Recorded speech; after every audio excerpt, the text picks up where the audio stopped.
Dear viewers, आज की इस अहम वीडियो में हम बात करेंगे एक ऐसे मसले के बारे में जो तकरीबन हर दूसरे शख्स को मुतासर करता है, यानी कब्ज़ और बदहज़मी।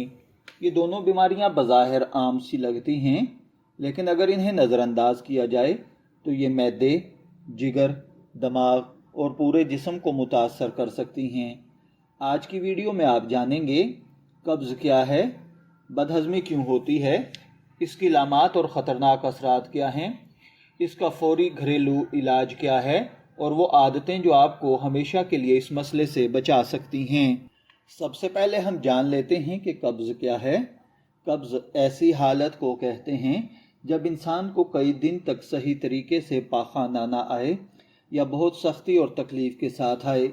आमतौर पर अगर हफ्ते में 3 बार से कम पाखाना आए तो इसे कब्ज़ समझा जाता है। कब्ज़ सिर्फ एक बीमारी नहीं बल्कि उम्मुल अमराज यानी बीमारियों की माँ या जड़ कहलाती है। इसी तरह सवाल ये है कि बदहज़मी क्या है। तो बदहज़मी यानी खाना सही तरीके से हज़म ना होना, खाने के बाद मैदे में भारीपन, गैस, सीने में जलन, डकार, मतली और बेचैनी महसूस होना बदहज़मी की इलामात हैं। बदहज़मी और कब्ज़ की बहुत वजूहात हैं, जिनमें से चंद वजूहात मैं अर्ज़ करता हूँ। पहले नंबर पर है पानी कम पीना। आजकल अक्सर लोग पूरा दिन चाय, कोल्ड ड्रिंक्स या कॉफ़ी वगैरह पीते रहते हैं, लेकिन पानी कम पीते हैं। पानी की कमी आंतों को खुश्क कर देती है, जिससे कब्ज़ पैदा होती है। इसी तरह फास्ट फूड, बेकरी आइटम, मुरग़्ग़न ग़िज़ाएँ मैदे को ख़राब कर देती हैं। सब्ज़ियाँ, फल और सलाद कम खाने से आंतों की हरकत सुस्त हो जाती है, जो कि कब्ज़ और बदहज़मी का सूरत में सामने आती हैं। इसी तरह रात को देर से खाना, फ़ौरन सोने से पहले खा लेना, ये मैदे को कमज़ोर करता है। इसी तरह ज़हनी दबाव और टेंशन मैदे पर बुरा असर डालती है। इसीलिए कहा जाता है कि मैदा इंसान के जज्बात से जुड़ा हुआ होता है।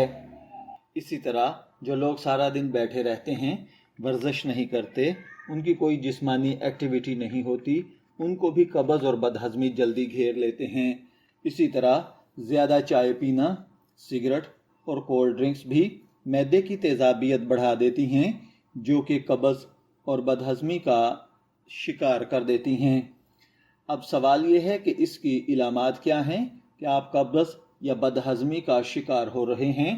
तो सबसे पहले नंबर पर पेट फूलना, गैस बनना, भूख कम लगना, मुंह से बदबू आना, सर दर्द रहना, जिस्म में सुस्ती, नींद का ख़राब होना, दिल घबराना, सीने में जलन रहना, डकारें आना।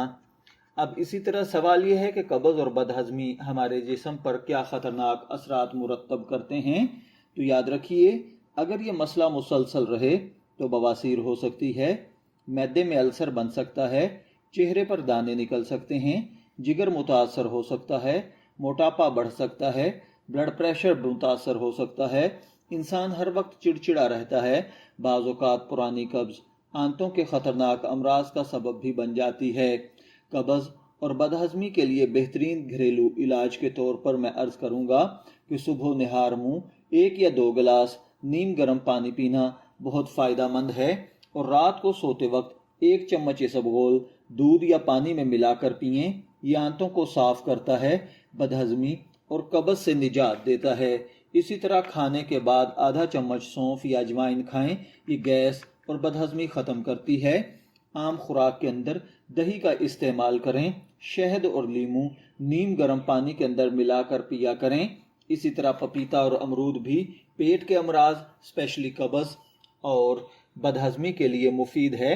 अदरक का इस्तेमाल भी आपके खानों के अंदर आपको कब्ज़ और बदहज़मी से बचाता है। अब बढ़ते हैं हम इसके रूहानी इलाज की तरफ।